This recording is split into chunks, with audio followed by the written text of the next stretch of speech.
तुम्हारी जगह मारिया को कास्ट करने लगे हैं। क्या? लेकिन अब ऐसा क्या हो गया है? वैसे वो है कौन? मशहूर मॉडल है। सारा मसला तुम्हारा है क्योंकि करीम तुम्हारे साथ कंफर्टेबल फील ही नहीं कर रहा।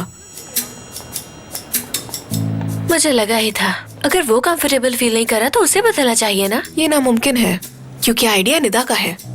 उसका कहना है प्रोफेशनल मॉडल के साथ करीम ज्यादा कंफर्टेबल रहेगा वगैरह वगैरह। अच्छा, तो फिर करीम ने क्या कहा?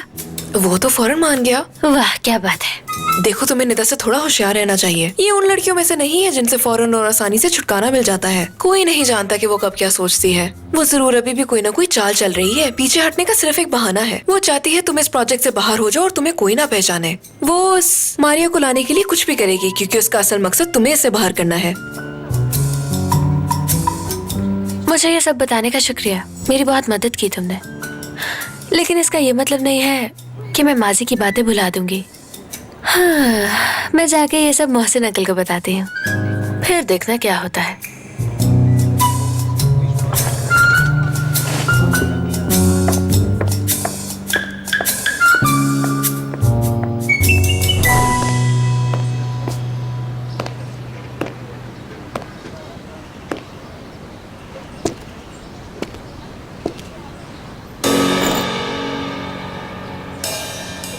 अब समझ नहीं आ रही कि मैं बाबा को क्या बताऊंगा।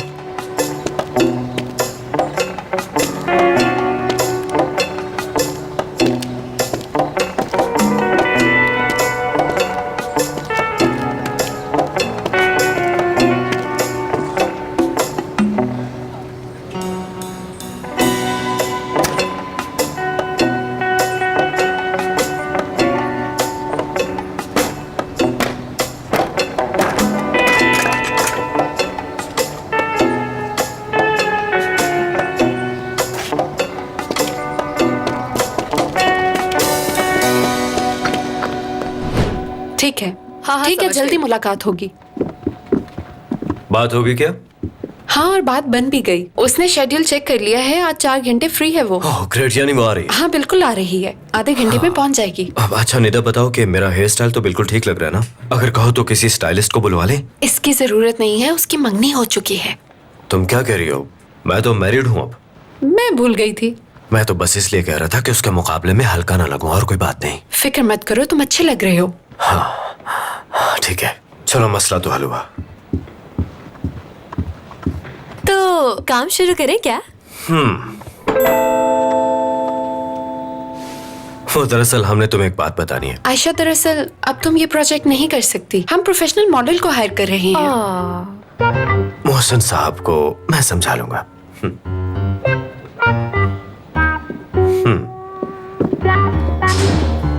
हाँ तो कोई मुझे भी जरा ये बताएगा कि आखिर ये मॉडल वाला मसला क्या है? जब तक तुम मुझे अपनी फीलिंग्स के बारे में नहीं बताते, मैं यूं ही तुम्हें तंग करती रहूंगी। अच्छा हाँ, वो बाबा दरअसल मुझे लग रहा है कि शायद मैं किसी प्रोफेशनल मॉडल के साथ ज्यादा कंफर्टेबल फील करूं, इसलिए हमने फैसला किया है कि लड़की तो तुम्हें लगता है कि तुम अपनी बीवी की बजाय एक अजनबी लड़की के साथ ज्यादा कंफर्टेबल हो। लेकिन तुम एक बात भूल गए कि हम इस कैंपेन को बिल्कुल नेचुरल रखना चाहते हैं। तो इसमें मॉडल कहां से आ गई भला? बाबा आप समझ नहीं रहे। तुम आयशा के साथ ही काम करोगे। वैसे भी आयशा की तस्वीरें बहुत खूबसूरत आई हैं। मजीद कोई मसला है? मसला तो शायद मुझ में है बाबा, क्योंकि मुझे लगता है कि शायद मैं कैमरे के सामने इसका शौहर नहीं लग रहा, कोई अजनबी लग रहा हूँ। ओह अच्छा, मैं तुम्हारे लिए कुछ तस्वीरें लाया हूँ, जरा इन्हें देख लो, शायद तुम्हारे कुछ काम आ जाए। ये किसकी तस्वीर है?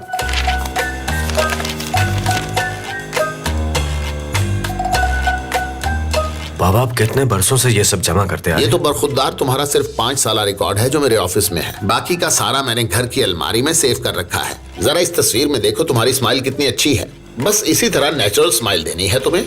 तुम कितने मुतमिन लग रहे हो इसमें। मैं इसमें तुम्हारा वही कॉन्फिडेंस देखना चाहता हूँ जो अक्सर तुम मीडिया में पकड़े जाने के बाद दिखाया करते हो। फुरकान और आयशा इसके गवाह हैं। पहली वाली तस्वीरें बिल्कुल अच्छी नहीं आई, लेकिन मैंने उनमें से एक का इंतखाब कर लिया है। इसलिए जल्दी प्रिंट करवाओ और फौरन काम शुरू कर दो। फिर भी कोई प्रॉब्लम हो तो मुझसे जरूर डिस्कस कर लेना। मैंने तस्वीर मेल कर दी। जी ठीक है बॉस। चलो शाबाश, काम शुरू। चलो हाजिर साहब। और तुम ये मुझे वापस करो। जानते हो क्या कीमत है इनकी मेरे लिए? खजाना है ये मेरे लिए, खजाना।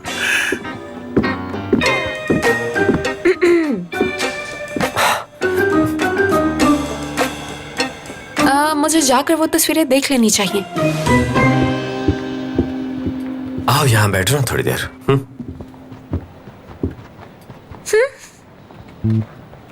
ये बताओ कि आखिर तुम ऐसा क्यों कर रही हो? देखो, अगर मैं उन्हें ना बताती तभी मोहसिन अंकल यही फैसला करते। मैंने तो वक्त बचाया है। तुम्हें ये मजाक लगता है क्या? मजाक वाली कौन सी बात है? मैं तो इस कंपनी और मोहसिन अंकल की बस मदद करना चाहती हूँ। लेकिन तुम इतने घबरा क्यों रहे हो? देखो, मुझसे डरने की कोई जरूरत नहीं है। मैं बहुत दिनों से नोट कर रही हूँ, तुम खोए खोए रहने लगे हो। करीम, ये तुम्हारी अपनी कंपनी है, तुम्हें सिर्फ काम पे ध्यान देना चाहिए, बाकी सब भूल जाओ।